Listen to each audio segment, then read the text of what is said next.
What's going on, man? Welcome back to the basement. I'm Ron, and today we have our episode 3 of, I guess we're going to start calling this basement breakdowns. I don't love the name, but it's really the only thing that I can think of. So we're going to call it basement breakdowns, and pretty much the gist of it is that I take 3 random people's Dynasty teams, and I tell them what I would do, sort of give them like a team audit. What would I do? Some recommendations, some trade recommendations, sort of assess the state of their team. Because I think that it's a really valuable thing to have your dynasty team, like you have what your view of a dynasty team is, but then getting somebody else's perspective on it I think is huge as well. So that's what we're going to be doing today. The way that people got entered into this is I have my Patreon, patreon.com/Ron Stewart. One of the many perks that you can have on there is submitting your team. So every time that I make one of these videos, I send a message out, everybody puts their submissions in, I do a little bit of a 100-yard dash to kind of select 3 people who come in the top 3 picks. Those are the ones that we're going to be doing. So with that being said, if you enjoyed this video at any point in time, go down below, subscribe, leave a like. We're going to get into these teams. Let's go. Thirsty, thirsty, trying to choose. I mean, I know I'm pretty cool. My nitty bag. Now, the first team we're going to be going over today is by the name of Bendman. Bendman22 in the Discord. Now, before we even talk about the team, let me just break down what this screenshot is. First, we have all the positions sorted by keep, trade, cut value. So it's kind of like a depth chart we're looking at here. You also have players highlighted in light red and dark red based on if they are soft sells or hard sells. Those are just players that soft sells, I think it's pretty self-explanatory, but soft sells are guys that I don't think you need to move off of. Dark red is players that I would be trying to move off of ASAP. Now, the last thing that's tricky is the starting lineup spot, where I put in the starting lineup, or the best possible starting lineup based on Underdog ADP. And if you don't know what Underdog is, it's a great best ball platform. If you want to hop on there, use promo code RON when you sign up. I'll have a link down below in the description. I'll have a link down below in the comments, but you hop on there, you put in $20, they will match $20. You have $40 in your account. When you use promo code RON, you can hop on there, play best ball. Best Ball Mania 3 is out there right now. You can go in there, enter a draft, try and win that $2 million up top. It is a great platform. I'm actually going to be, I'm trying to think when this is coming out. This is probably actually going to come out like after July 4th, so never mind. I was going to say that I was going to be streaming it on Saturday, but I'm always streaming drafts on Saturday, so if you want to come out and hang out while I'm drafting one of these teams, feel free. Now, when we're talking about this team, it is in a league that is 12 teams, Superflex, Dynasty, tight end premium, 6-point passing TDs. Pretty standard at this point. Now, I ask everybody that submits a team to sort of give me a little bit of a breakdown of sort of what they're looking for, what problem you want me to solve, how do you feel about the team. And he said he was banking on Gronk, returning for the stack with Brady. Now he's not too confident in the state of the team, really would like to ship away A.J. Brown and possibly Darren Waller. I'm a big Renfro fan and think Waller will be the 3rd wide receiver on this team in 2022. So this is a little bit tricky because I actually think that Darren Waller in tight end premium is a fine value, and I love A.J. Brown. But I'm at the mercy of people that are asking me for advice, and I understand that everyone has their own opinions on players. Not everybody in my Discord or in my Patreon needs to align with what I think. So if I was this guy and I wanted to move A.J. Brown and Darren Waller, let's first sort of break down where the team's at. And I'd say that this is a pretty firm playoff team when you look at the starting lineup. I wouldn't say like juggernaut, top-end contender, but I would say top 3 to 5 team in this league. You have Herbert and Brady at quarterback. That's QB2 and QB9 in Underdog ADP, which is pretty wild. You have 2 top 12 running backs in Kamara and Aaron Jones, even though Kamara is suspended. You have 2 top 12 wide receivers in A.J. Brown and Keenan Allen. You have an elite tight end in Waller. You have a bunch of wide receiver 3s and flex options from Gabe Davis, Darnell Mooney, Chase Claypool, Christian Kirk, A.J. Dillon. I would even put in like James Cook and Melvin Gordon. You have a lot of startable pieces on this team.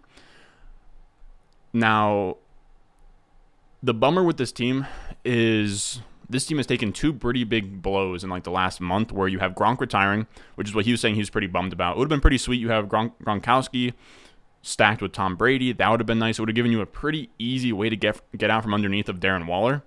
But now you have no startable tight end outside of Waller, so it's a little bit more tricky there.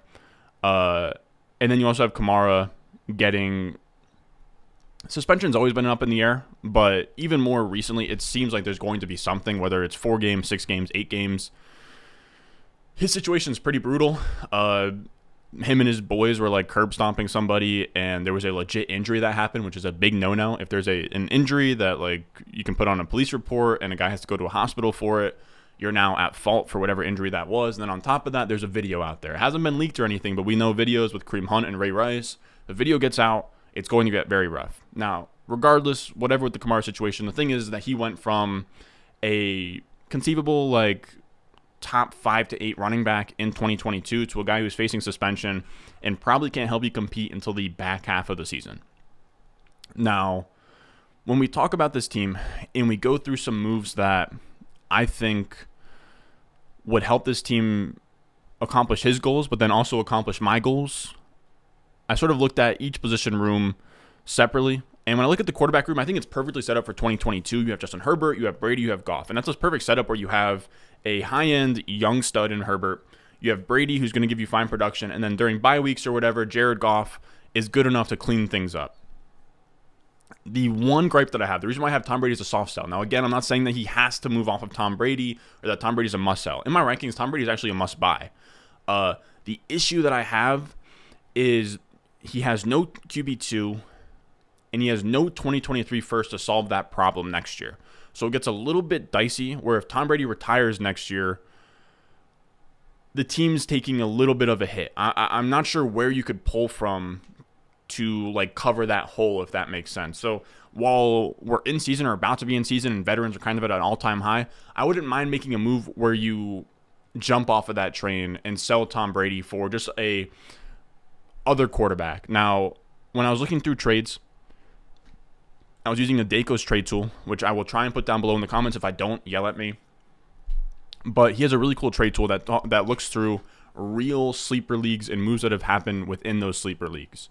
And this is a trade where I wasn't even trying to bundle Waller in with Brady, but because he wants to send away Waller, I thought this one made sense. Brady and Waller for Fields in a 2023 fourth. Now, my disclaimer on this is I wouldn't actually do this trade for Justin Fields, but I would do it for a similar value of Justin Fields. I was messing around with some trade calculators, and Brady/Waller seems like in some spots you could get away with going Brady and Waller in tight end premium superflex for Hurts, Lance, Dak, and Russ. Not Dak. I meant Russ, Lance, and Hurts. Those are the 3 quarterbacks I would be sending out Brady and Waller for to go get one of those quarterbacks. I think that gives you a quarterback that has a little bit more shelf life, especially with Hurts and Lance, and you're getting similar production, and you are moving off of Waller. Similar production for a longer span of time where you don't have to worry about QB2 for a while. Now, let's say you make that trade. You now have a hole at Darren Waller. I think that the person that we should be using to plug that hole would be A.J. Dillon, who's a firm sell for me. I think he's even more so... I can't speak. But I think he's even more so a sell when you already have Aaron Jones. You don't want to have 2 running backs from the same team, especially here when you don't have Kamara. It would set you up in a spot where you'd be starting Aaron Jones and A.J. Dillon in week 1, which is just weird. I know that the offense is going to score a ton, or maybe it won't.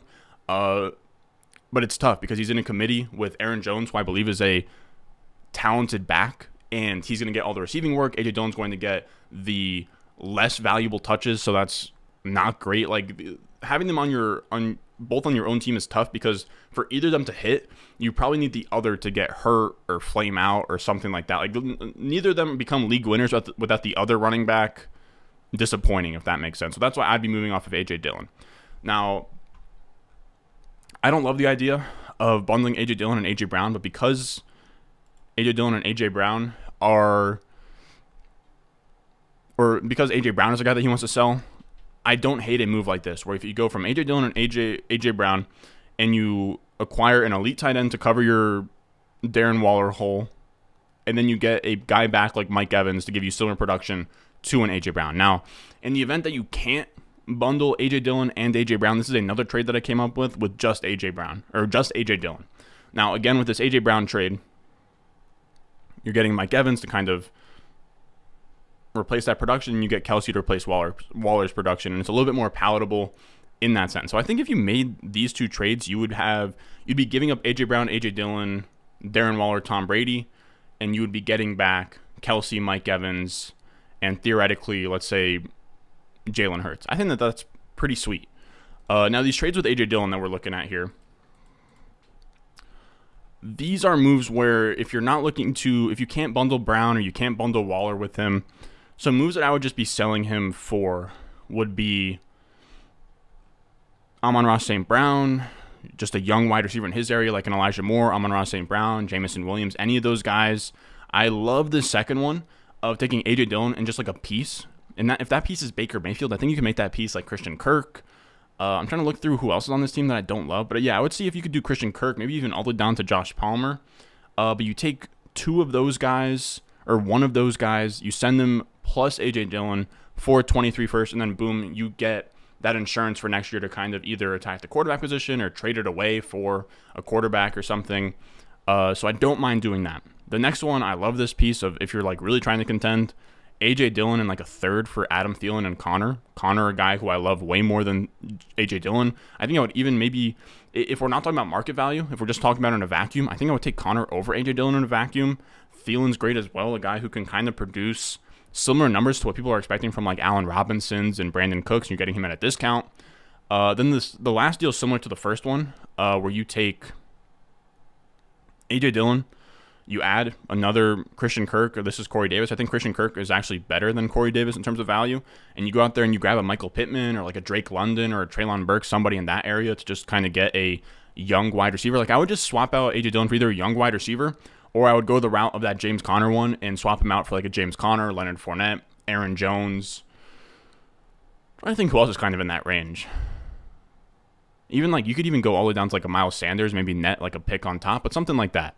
Now when we talk about what else I wrote down for this team, my main goal would be to offload A.J. Dillon and then look to possibly swap out Tom Brady for a younger quarterback. If you can't, turn that A.J. Dillon into a 2023 first. Again, I actually think that A.J. Brown and Waller are fine on this team, but I feel like I outlined a few ways that you could go about trading them away if you so please. The good news is that you don't really have to make a single trade between now and week one with this team. I think that this team, at the very least, is a top four-ish type contender, so you don't have to make any moves. I think that this team would compete just fine, and then in season you could kind of figure things out. But if you did want to get A.J. Brown and Darren Waller off your team before week one, I think those were some ways to do it. Now, let's talk about this next team. Let's break down Chris _ here.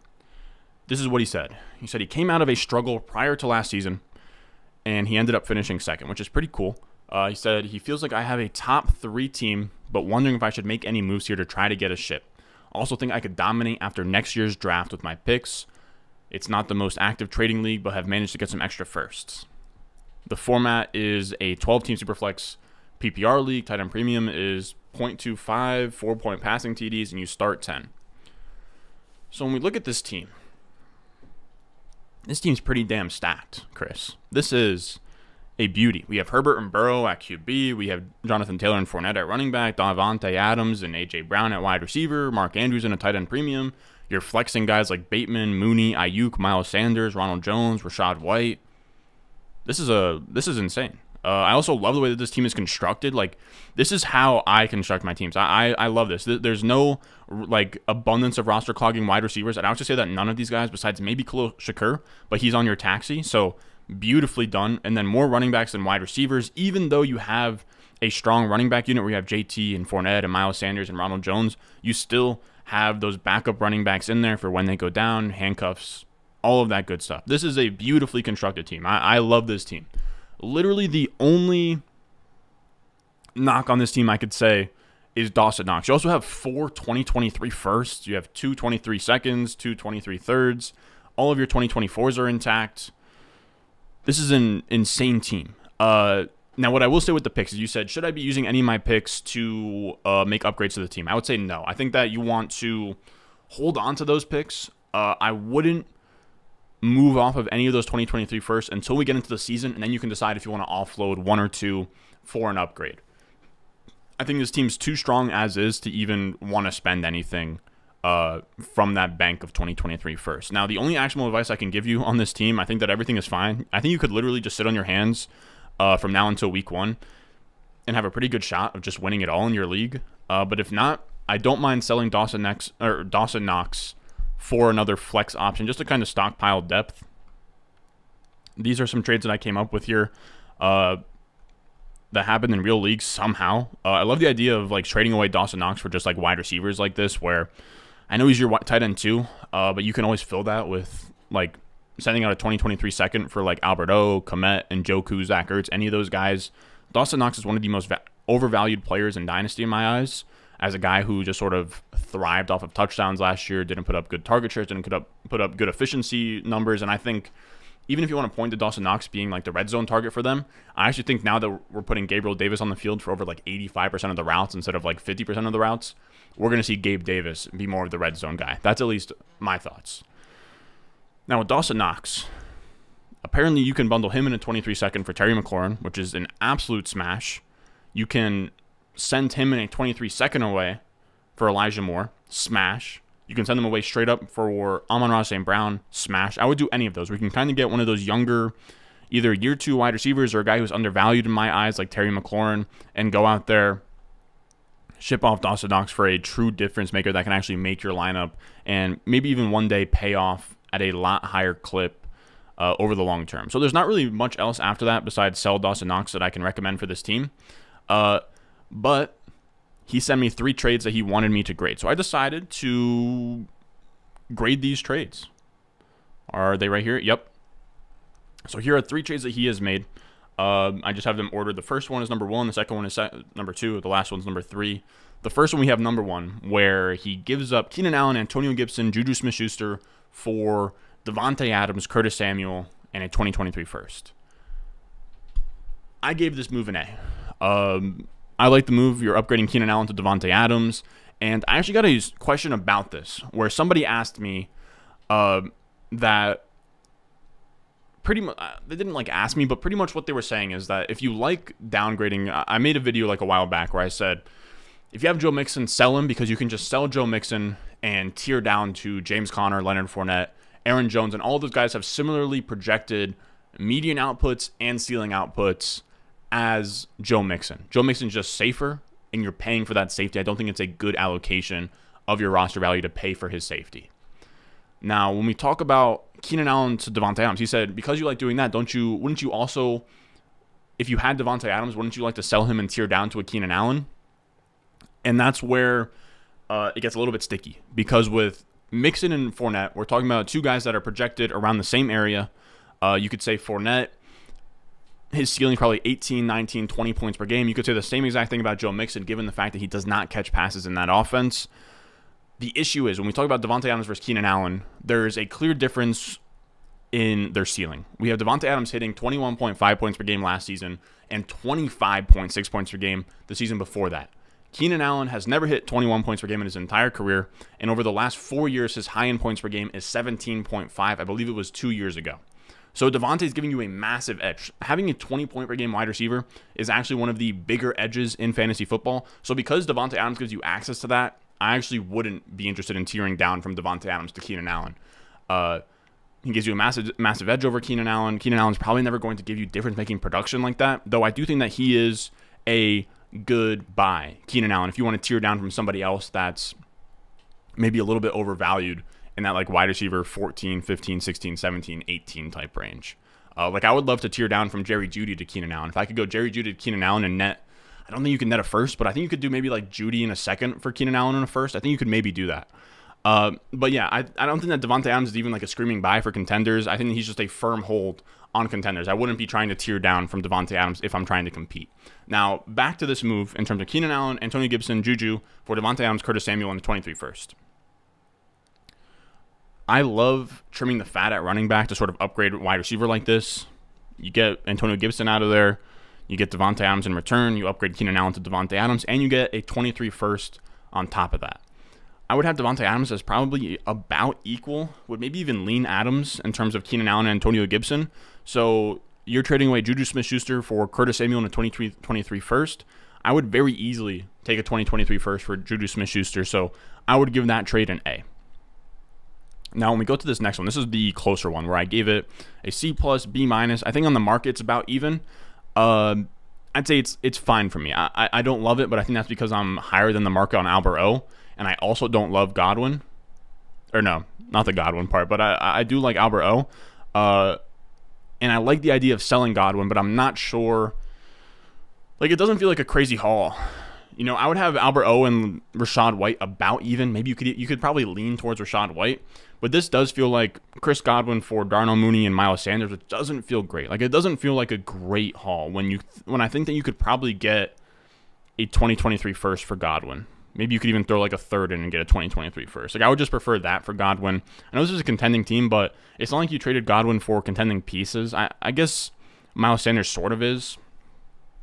But yeah, I just don't love it. I think it's fine. I like the aspect of adding 2 running backs to this running back room after getting rid of Antonio Gibson. So you have players you don't need to start, but in the event of an injury or they sort of have breakout potential to increase their value. So Miles Sanders and Rachaad White are interesting for that reason.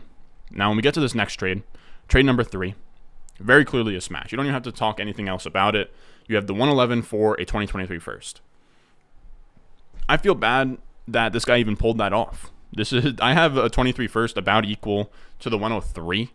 So getting a 2023 first for your 111 is just highway robbery. I gave it an A++, but I don't know. I think your morals should be questioned for doing that to a league mate. But yeah, I think the team is insane. This is probably the best team I've reviewed on one of these. I really don't have anything else to offer up besides get Dawson Knox the hell off this team. He does not deserve to hoist a trophy. Now, when we go to this next one, we'll talk about GMoneyLSU. Let me get this one out of here. And this is what he said. He said, "This is a middling team in my eyes moving forward this year. It was 3rd in the league scoring last year. I have the 103 in the upcoming draft. The word on the street is Breece Hall and Kenneth Walker will go before me, which makes London a no-brainer. However, I am interested in what you think if Waller is available at the 103. Would it be the move to grab him to help my running back depth? The main problem I want your help with is either making moves with picks to become more of a contender or starting to tear things down into a rebuild. My thoughts are building around Mahomes and Andrews and being eager to move anyone else for the right price. Thanks, Ron. You're the best." So, this is a very, this is like an old school league, man. It's a 12-team, 1-quarterback dynasty PPR. You know, you got a 1 quarterback, 2 running backs, 2 wide receivers, a tight end, a flex. What is that, like a start 1, 2, 3, 4, 5, 6, 7? So only a start 7 league, almost like a traditional like ESPN playing with your buddies setup here, which is actually kind of fun. It's not like a massive roster or anything, but this is rough. I don't love tearing teams down. I've talked about this in the past, but I think that the optimal strategy is if you're in like over 5 leagues, you should just be trying to limp into the playoffs in every single one of your leagues and then just hope the chaos of the playoffs swings your way in a couple of them. There's so much variance that you could have been the 6th seed, and as long as you had, if you were the 6th seed and you had T. Higgins and Jamar Chase, you won your league last year. Or if you had like Rashad Penny, you might have won your league. So there's a lot of outs there where you just have guys who get hot in the playoffs, and you can kind of just get pretty lucky if you thin out your exposures correctly. But I think that this is tough. I think that we got to start rebuilding here, especially because we have shallow lineups. So people are going to, on one side of that with shallow lineups, you're going to have people who have really stacked teams. But on the other side of that, a rebuild shouldn't take too long because you only need to have like 7 core players. You don't need to have as much depth. I think you could just do a 1-year turnaround if you rebuild on this team. So let's talk about the team. I think the goal here, if we're going to be starting a rebuild, should be to just get as many 2023 firsts as possible and try to compete in 2023 and 2024. We only have one 2023 first here. We need to get that number up. We have 1 first in 2022, 2 seconds, and a 4th, which is fine. I looked around this league because he did give me the league name, so I sort of went there to see what he was competing with. Dog. Like, there is this one team in this league that I would be so scared of. This guy... There's a guy where he has his starting 7 is Stafford, CMC, Eckler, Justin Jefferson, Cooper Kupp, Kyle Pitts, Devontae Adams, and flex. So I think that you're going to have to rebuild and hope that this team that this juggernaut has falls apart, or you can put up a lineup that has any chance against this guy's team. That's why I would lean rebuilding. Now at quarterback, I think the juggernaut is actually playing it perfectly in a 1 quarterback where he has Matthew Stafford. I don't think it makes a ton of sense to pay up for Mahomes in a 1 quarterback league. That's why I have him as a sell. I don't think it's worth spending a roster spot on like a high-end quarterback like Mahomes. I would probably go out there and try and get, again, I think a Hurts or a Russ for cheaper. I would even go down to like a Derek Carr or Kirk Cousins when it's time to compete. So I think that a good idea would be to move off of Mahomes, would be to try and net a 2023 first, and you could maybe try and get a quarterback in return. So I don't mind going with like Mahomes. This is I used the Dynasty trade calculator on Dynasty League football because I didn't really know how to. Adeko's trade tool doesn't work for one quarterback league, so it's a little bit weird for me to try and gauge how to sell Mahomes here. But yeah, if I could sell Mahomes for a 23 first and Deshaun on a team like this where you're definitely in a rebuild until at least next year, I think that makes a ton of sense, especially with his value on the decline. But I think you could even go for somebody younger that kind of makes sense in this build, like a Justin Fields. Like you could go Justin Fields in a 2023 first for Mahomes. Now, the other quarterbacks on this team, we have Daniel Jones, who I actually love in this build, or just in this format. Daniel Jones in a one quarterback league is perfect. Konami code upside. All the upside in the world with his rushing ability. You have Dabble in there. He's not expensive. He works perfectly. Now I have Jordan Love as a sell, but he's probably near droppable in one quarterback leagues. Let me take a little bit of a water break here, fellas. Give me a second. I haven't done a water break on one of these in a while. Now let's talk about running back. And again, I've had Kamara as a must sell, but his price keeps slipping to the point where this one you're gonna have to wait it out. I think the move here is gonna be waiting until the season when he's scoring points to sell. I also think that just on the overall strategy of me saying stack up those 2023 firsts, you don't have to do that right now. You can sell off veterans in season. You can sell Alvin Kamara in season when he's actually scoring points. So you don't need to go out there and just accumulate like 5 2023 firsts today. I think you can actually wait till the season to sell off some of these veterans like an Alvin Kamara or even like Mahomes. If you can't get a good offer from Mahomes, wait for a quarterback to get injured, hit up that guy. Maybe the juggernauts, Matthew Stafford goes down, you hit him up and say, hey man, I'll give you Mahomes for Stafford in a 23 first, something like that. And I think that would work out. Now, when we look at the wide receivers, none of these stand out as clear sells. I don't love Chris Godwin, but I actually kind of think in this setup where you have a rebuilding team, I think it actually makes sense to kind of wait out the ACL and see if he sort of bounces back, and if he starts to perform, his value probably goes up, and then from there, you could sell. So I don't think that he is a very pressing sell. Now, the rest of the wide receivers I find, I think Ayuk is fine in this setup. I think Mooney is. I think Gallup is. I think Rondell Moore is. I don't like Donovan Peoples-Jones, but nobody's buying Donovan Peoples-Jones. You can try. You can try and like float out Donovan Peoples-Jones for a third to everybody, but I don't think that'll take. Now, this last one is a little bit tricky, where we have Mark Andrews. He's a 25-year-old difference-making tight end. He said he wanted to build around him, and I think that he's probably correct. I wouldn't build around Mahomes, but I think I would build around Mark Andrews, where he's only 25, and I think in this format, where you only have 2 wide receivers, 2 running backs, and a flex in the starting lineup instead of like 3, 2, and like 2 flexes or whatever, the tight end is making up a lot of weekly scoring in this format, and that's huge because having an elite tight end locked in there and not having to get weighed down by, whatever's a tight end 12, not having to get weighed down by starting a Dawson Knox or something, being able to start Mark Andrews and have elite production here in a start 7 lineup, I think is actually brings more value in this league than I think people in this league would realize, if that makes sense. So if I was selling him, it would have to be for a king's ransom. It can't be for something cheap. That's why I would lean just holding him, because I do think that I would say that he's almost as highly valued in a 1.5 tight end premium as he should be in a league with this shallow of a starting lineup, because the onesie positions, it's going to be very important. Like you can't just, like in a normal league when you have like a couple flexes, maybe like a defense kicker, you can punt off tight end in a little bit, but in a dynasty league where everyone has juggernauts, I don't think, or all the contending teams have like juggernauts, I don't think you can. Now, this brings us to the draft. We have the 103, the 204, the 210, and the 410. You have your 2023 and 2024 draft picks intact. My goal for this draft, which I know is coming up, would be to come out of it with a 2023 first from somebody else. So maybe that's you're dealing like Mahomes on the clock or something like that, but take advantage of a lot of activity going on in your league of either bundling together some draft picks or bundling together some players that you don't want on your team for 2023 first. Now, I think my strategy here in terms of the 103 would be to take Drake London, if the 2 running backs go first. But if not, and you're staring on the barrel of Treylon Burks, who I don't hate, and I also don't hate Walker. I know you asked about Walker. The thing with Kenneth Walker, I think in a rebuild like this, it's not even worth like trying to bolster up your running back core. I think you should just pass on Kenneth Walker just for the fact that you're not trying to compete. You don't need to take on a running back that could get hurt, all of that stuff. I think I would just try and trade out of this pick if it's not Drake London. So this is the idea that I would have if Drake London's not there in terms of a trade out when you're on the clock. I like trading that 103 for a 2023 first and then netting something on top, like a high upside wide receiver like a Kadarius Toney. I'm trying to figure out some other guys that would be sort of in that area of like a Kadarius Toney upside swing. Maybe even like, I was going to say James Cook, but I don't think that would be a good one. But yeah, guys in that area of Kadarius Toney where they're just kind of upside swings at wide receiver and you can afford it. You can send away you can send away your 103. You get a 2023 first in return. You get an upside swing as well.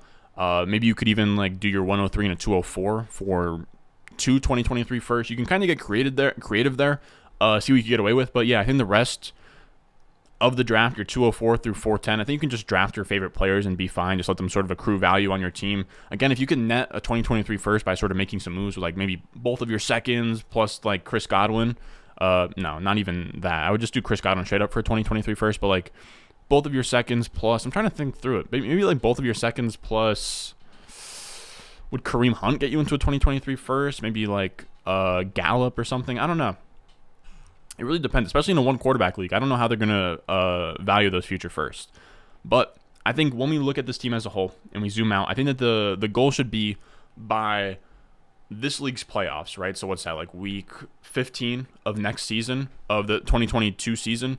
You should have 3 to 5 2023 firsts on this team, replenish this team with a historic draft class next offseason, and then from there you could probably just compete right out the gate because you only need to have like 7 startable players. But I think that juggernaut is so strong, and because these starting lineups are so shallow, I would be trying to rebuild this team. Now, with that being said, fellas, if you enjoyed this video, you stayed all the way to the end, make sure you go down below, subscribe, leave a like if you want your team to get reviewed next time I do one of these, which maybe I'll do one more before the summer's over. We'll see. Patreon.com/Ron Stewart is where you can get a team entered. As always, I love you guys, and I will see you in the next one.